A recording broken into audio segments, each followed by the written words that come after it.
Hi, I'm David Petersen, the creator of MouseGuard, and this is Creator Commentary for MouseGuard Issue 6, A Return to Honor, which was later collected in the hardcover Fall 1152. For this issue, like most of what I've done for the videos of Fall 1152, I'll be doing the commentary as audio only, but please feel free to follow along in your copy of the story, in either issue form or from the hardcover, as I talk about behind-the-scenes details, art notes, and my headspace as I go page by page and panel by panel.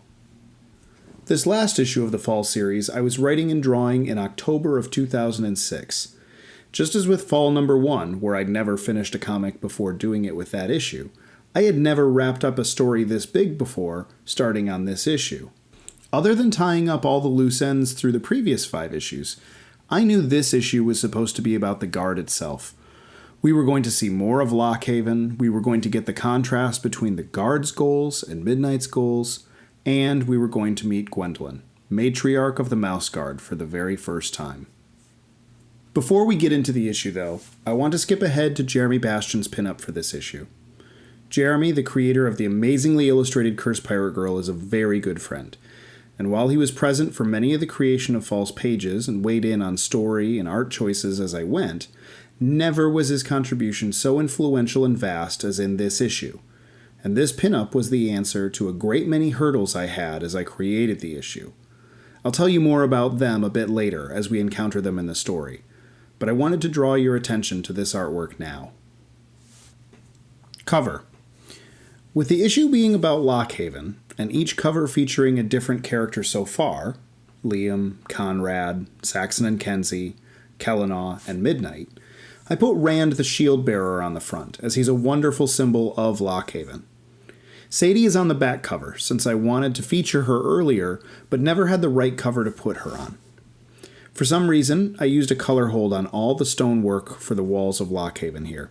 It's an odd choice, and I'm not sure why I did it, other than I may have thought that the black ink looked too harsh against the lighter stone color.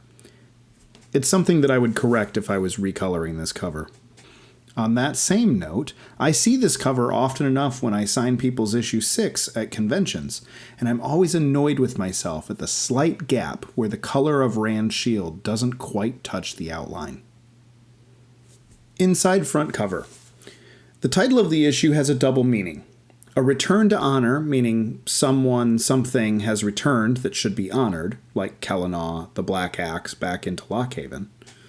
Or meaning to go back to a way of being honorable.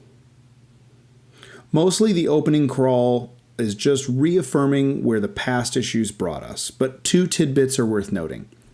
The later one about Saxon, Kenzie, and Kellinaw's location, in reference to Lockhaven, was my lazy way of being able to jump into the story in the next few pages without having to worry the reader didn't understand where in space those characters were compared to the home of the Guard. Earlier in the text, I also noted that Rand, who was introduced in the previous issue, is the defense expert of Lockhaven. While he had been the original third in my trio instead of Liam, if he was to sit out at Lockhaven, I wanted to promote him in some way, from Patrol Mouse to having a larger title, like Defense Expert. The quote is one I made up trying to summarize the idea of Lockhaven being both stone and a living entity for the mice. When I eventually get to a point of writing a story where we can witness a new crop of mice coming in to join the Guard, I will have the matriarch recite these lines. The illustration of Rand bleeding on the stone was to imply something about a wound. In my head, I knew he had been injured in the Weasel War of 1149, and had even shown him with a bandage in the previous issue. But I also knew he was going to suffer a bit in this issue, so the imagery serves double duty. The stone design he is standing on was an architectural building piece we had for sale at Materials Unlimited, the antique store I worked for when I started MouseGuard. It was massive and massively heavy, even though it broke apart into 4 modular sections. This issue marks the last time I was working on an issue of MouseGuard while working at the store.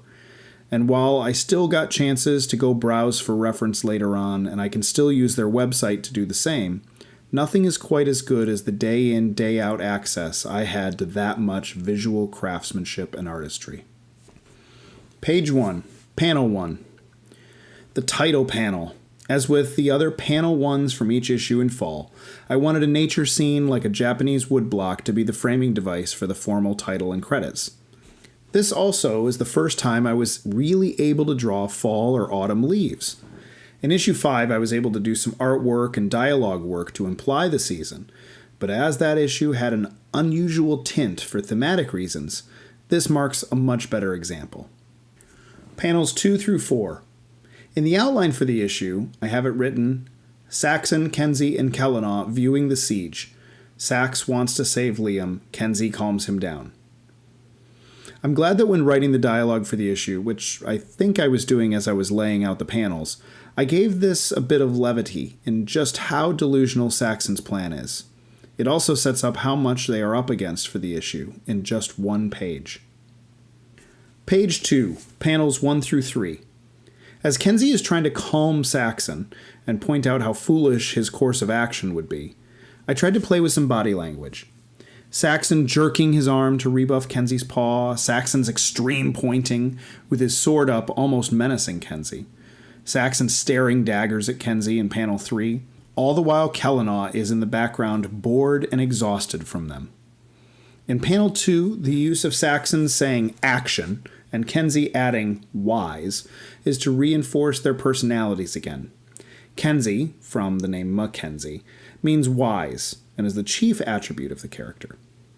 Panel 4, the narration box here is meant to be a continuation of Kellanaugh's dialogue, but I worry sometimes that it reads as internal thought or narration solely to the reader. Using leaves as cover, something I don't think would work unless it was a breezy day when leaves would tend to dance and scatter naturally, these three are headed to an entrance into Lockhaven Kellanaugh knows about that he is also sure no other guard mice would have sealed up. How? That question isn't answered until the third book, The Black Axe, and late into that series to boot. Page 3. This page is a mirror of the previous page's layout. Panels 1 through 3. Since Midnight's original plans were to enter Lockhaven unnoticed as a member of the Guard, and then let his army in, and then those plans were dashed at the end of the last issue with Sadie alerting Lockhaven, Midnight has to try new measures. I knew I wanted to have Midnight again threaten to behead Liam to gain entry, but that put me into a conundrum. I couldn't have him granted entry by Rand or other guard mice, as it would have drastically changed when I needed to have Midnight inside Lockhaven, and would have said something about the Guard giving in to tyrants. I also couldn't have Midnight follow through, because I had no intention to kill Liam, and I didn't think Midnight made that as an empty threat. So in panel 3, off-panel, we have one of Midnight's soldiers announce that they are almost through the gates. Using Liam as a key to the gates is no longer necessary, and instead Midnight tells us all that he intends to use Liam's death to greater advantage with the matriarch herself. Panel 4. Merritt, the mouse gatekeeper from the end of the last issue, is trying to hold what's left of the barricade in front of Lockhaven's main doors together as he lets the reader know what's coming next. Although, that dialogue wasn't always the plan there. I think he was originally going to say he didn't know how long it would hold, and I don't think the dialogue coming from off-panel in the previous panel was written as I drew this page either. And that's because I'm going to stop the issue a bit to tell you about Jeremy Bastian's help with this issue. When I was working at the antique store, Jeremy was working in the same town at an art supply store. We'd sometimes get together after work or try to get lunch outside of our normal weekly meetup with other local artists that we called Art Night. When I only had about 3 pages of issue 6 done, I went to lunch with Jeremy at a Vietnamese restaurant down the street from my job. He asked how the issue was going, and I shook my head and said horrible. That I didn't know how to wrap up the story. I had problems to solve. He told me just to tell him the story as I already had it, and that he was sure that we could solve it. So I told him my outline, my first outline for the issue, which is drastically different from this final product. In my original version, we, the reader, follow Saxon, Kenzie, and Kellanaugh after page 2. We still get this page 3, but with different dialogue that makes Midnight's breach of Lockhaven less certain and imminent. By following them, I thought we'd get good character moments between them. I might explain the secret tunnel, and we'd get suspense not knowing what's going on at the gates. In that version, Saxon, Kenzie, and Kellanaugh entered just inside Lockhaven, close enough to the main entrance to discover the doors battered down in splinters, and a few guard mice dead on the wreckage. I thought not seeing the breach would make for more tension, that now Midnight's army is somewhere inside Lockhaven and potentially killing other guard mice, Liam, Gwendolyn, or all of the above, that it might be too late. But I didn't know how to fill the time without anything happening, and our heroes just wandering on edge through the castle. Jeremy stopped me there and said something like, "You're going to have Midnight's army break through the gates of Lockhaven, an army of mice tearing down the home of the guard, and you're not going to show it?" I put up some resistance about the tension and suspense, but also that drawing that would be difficult. It would be a lot of mice and a lot of architecture and detail to try to show.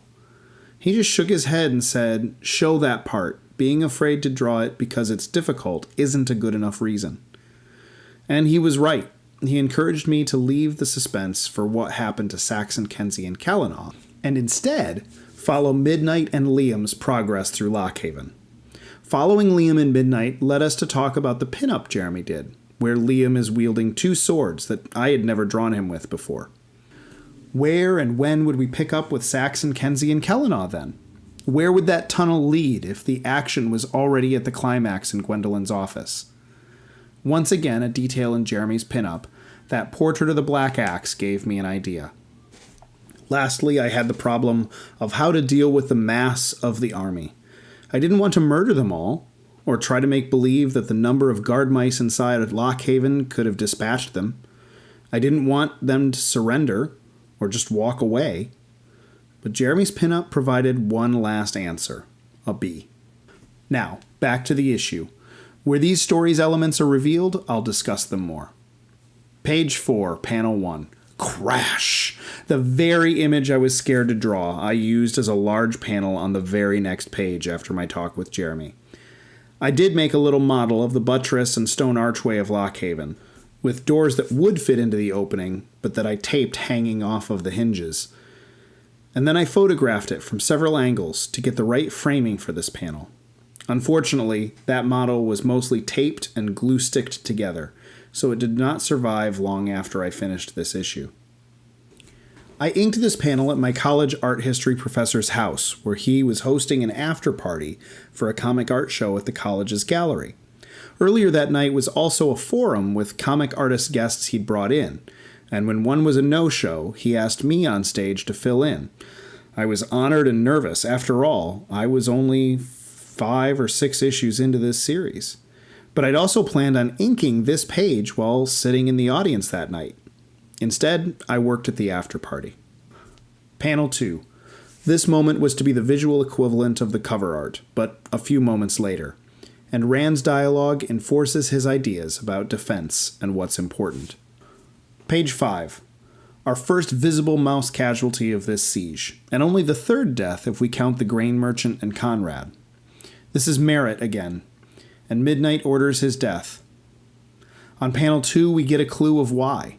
The distinctly modern-looking bolt cutters, falling from Merritt's paw suggests he was up to something, and in panel 3, we see that rusted chain causing the portcullis not to come down at the end of last issue, now giving way. Page 6, panels 1 and 2. I again used the paper model of the gates I mentioned before, but now with an added, cut-out paper portcullis. This page was part of the step to winnow down Midnight's available army. Though the problem isn't solved here, it just solves how many mice he has inside of Lockhaven with him for any effect. Panel 2's dialogue was my way of telling, instead of showing, the potentially gruesome visuals of mice killed, maimed, or pinned under the portcullis. And Midnight in panels 2 and 3 show his lack of care for his army, and his impatience to get to Gwendolyn. Page 7. On this page, Liam goes missing. In the old draft of the outline, he's Midnight's prisoner until the climax in Gwendolyn's office. But in this new version, inspired by Jeremy's pinup, he uses the commotion of the portcullis to hide in the winding halls of Lockhaven.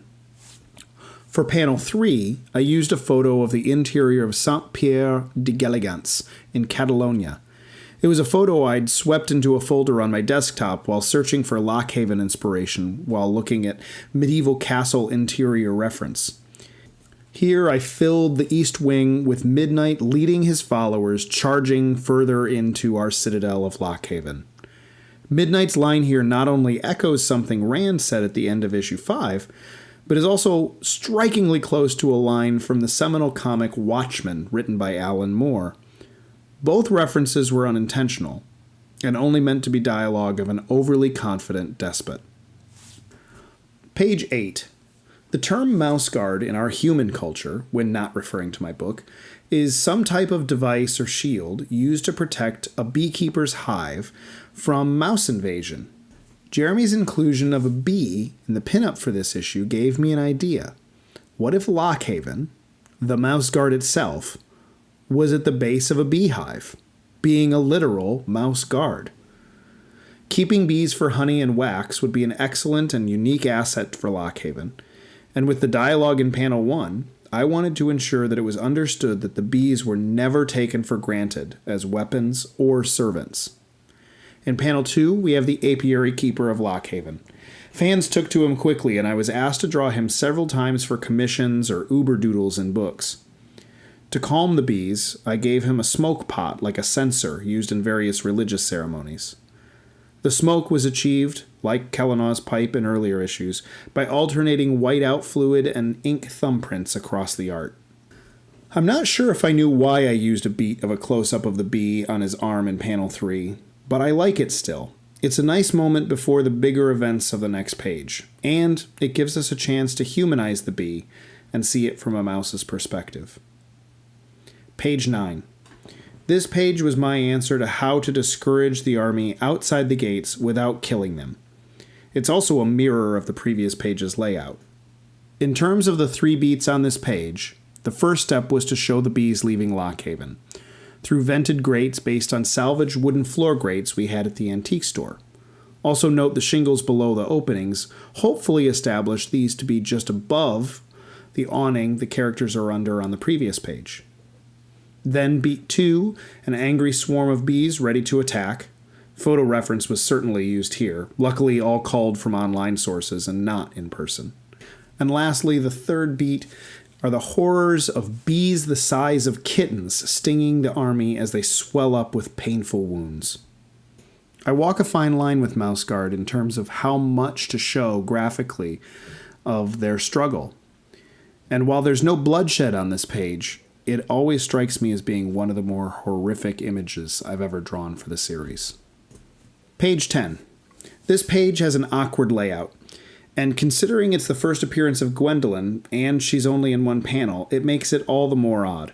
The page is meant to be read from panel 1 with Sadie and Rand entering the office, down to Gwendolyn, then back up to Midnight soldiers advancing through parts of Lockhaven.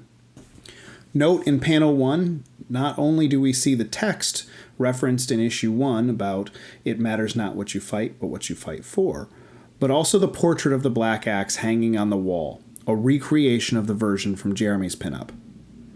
I made up the architecture for panel 1 for the one end of Gwendolyn's office, but used reference of Stokesay Castle bay windows for panel 2.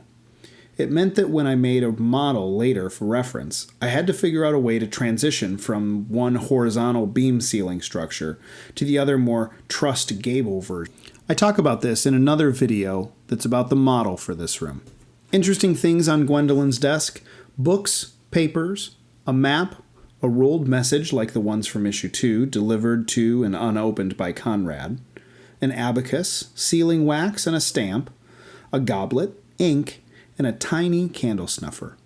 There's also a rope and pulley above her head, I always assumed linked to a bell somewhere, but I have not included it in most subsequent drawings of this room.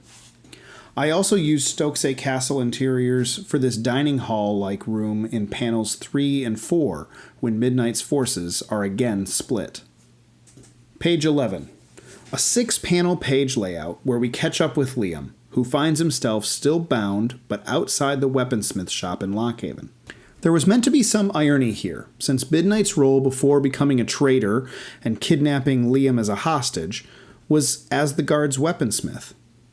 Here Liam finds the swords Jeremy drew in his pinup. The sword with Jeremy's leaf guard design is one that I love so much I've included it as a relic on the wall in Lockhaven in the Black Axe, and it's been in a limited edition print of a past matriarch. I'm not sure what the history is exactly, but peppering it through Mouseguard gives me more options for stories to be told about this sword and who has wielded it. Panel 5. I was aiming for the lines on Liam's forearms to be matted and like rope burns. I'm not sure if that came through though, because it now kind of just looks like stripes to me. And in the last panel, we have Liam about to get back into the fray. Page 12, panel 1. Liam's angry face here is reminiscent of the one we saw from issue 1, as he deflects these two arrows. I still like both the motion lines and the sound effects in this panel.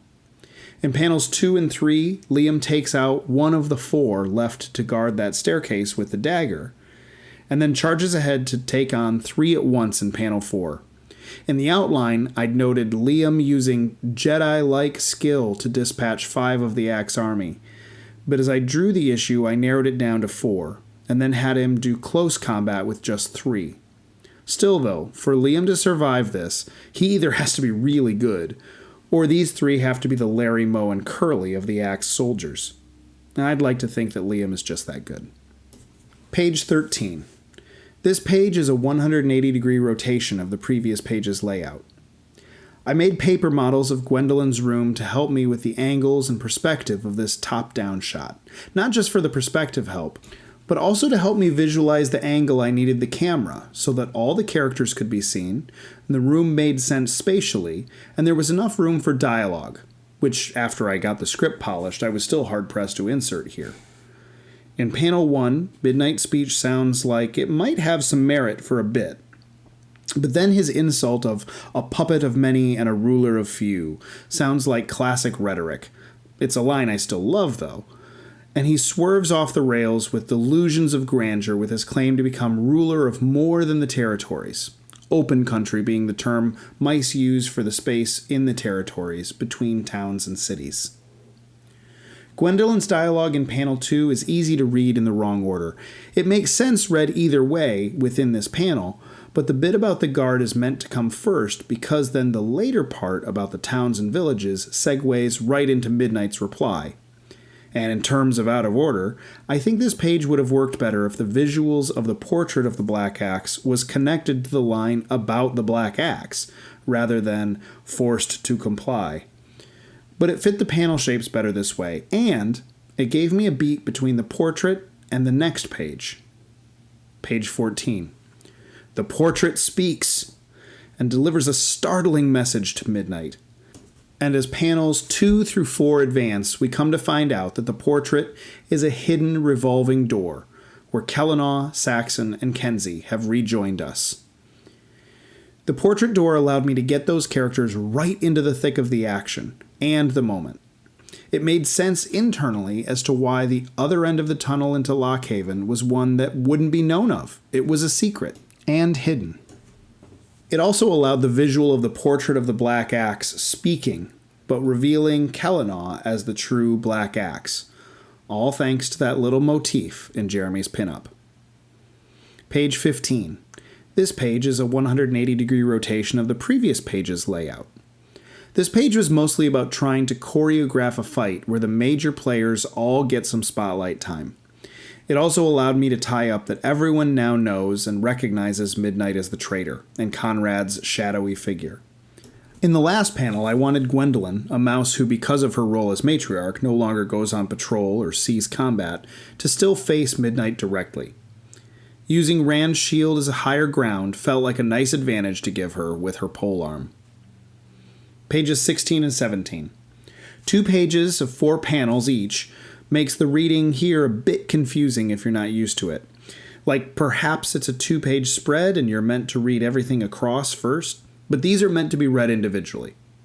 The combat thickens as Liam rejoins, apparently having done away with the stooges of the Axe army. These were difficult to draw so that I was showing a battle of substance, and with consequence, but without getting too graphic.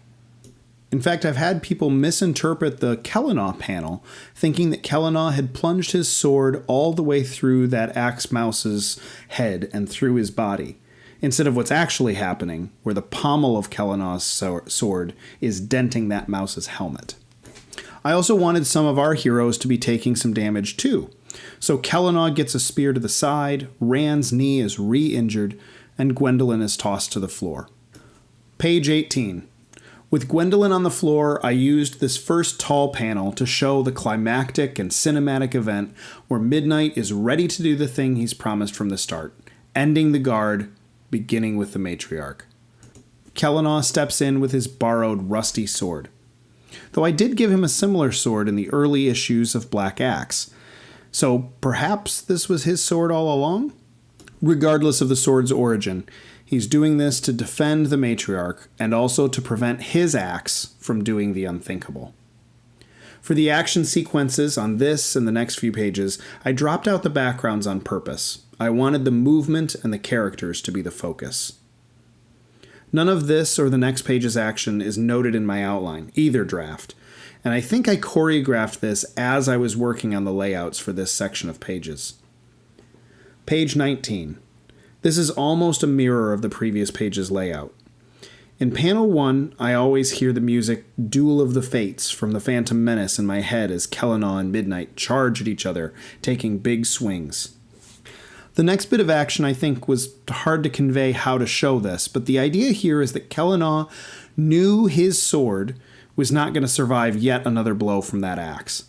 So he kind of turns, letting the sword take the full hit, then using his proximity and that Midnight can't swing the axe again that quickly with its momentum having just gone one way, to grab hold of the handle and then use that scrap of sword blade to shiv Midnight, causing him to lose his grip and let Kellinaw reclaim the axe. Page 20.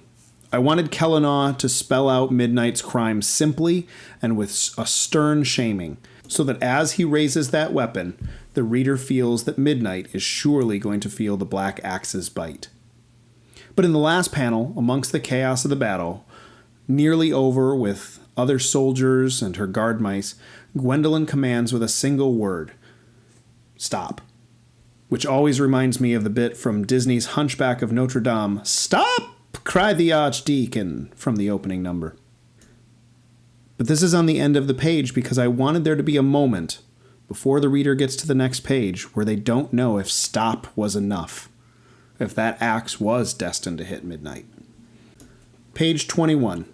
The embedding of the axe in the wall to pin Midnight was in every version of my outline, and it really had less to do with keeping Midnight alive than it did with not making Gwendolyn as bloodthirsty as other mice, and making it understood that Kellinaw would stop on a dime for the command of a matriarch. The martyr bit was a way to common sense justify Gwendolyn's decision so that it wouldn't be misinterpreted as softness or weakness, that it was as strategic as it was merciful, attributes I'd rather have associated with the head of the guard than vengeful or retaliatory. Kellinaw's line, "as you wish," here, is a nod to the Princess Bride. Page 22. Noted in the outline as G's speech, this narration was my way in 2 pages to wrap up everything left undone or unsaid. It was also a great opportunity to show Midnight's fate without needing to draw anything too graphic or unsettling. This is the first time I'd mentioned or shown the scent border, a method the mice use to keep most larger animals out of the territories using some sort of scent, meant to essentially be like urine marking the territory of a larger beast to fool others into thinking there's something large in there enough to cause them harm. Back before Mouseguard was Mouseguard, and it was called 1149, I had toyed with the idea of a pack of wolves led by Delano. Perhaps this is that same pack, though I think I drew them a bit oddly, hoping to rely on the color holds to bring together their lack of feet, a simplified background, and a lack of relation spatially with the foreground. Page 23. A 90-degree rotation of the previous page's layout. As Gwendolyn's narration winds down, I wanted to show Saxon, Kenzie, and Liam, the characters we started with, returning to Lockhaven, with the color palette shifting to a different season. For the last panel of the issue in the series, I took a photo of a branch of the oak in our front yard, though here it's shedding the last of a maple leaf. And Gwendolyn hints at the name and theme of the next series of Mouse Guard. And I had no idea about George R.R. Martin's book series or the familiarity of this line in it. And that's the 6th issue of Mouse Guard. It has been collected in Fall 1152, published by Archaea. If you've enjoyed this commentary, please leave comments in the section below. Let me know what I didn't answer for you in this issue, and subscribe for updates when I add more Mouse Guard commentary. Thank you for listening.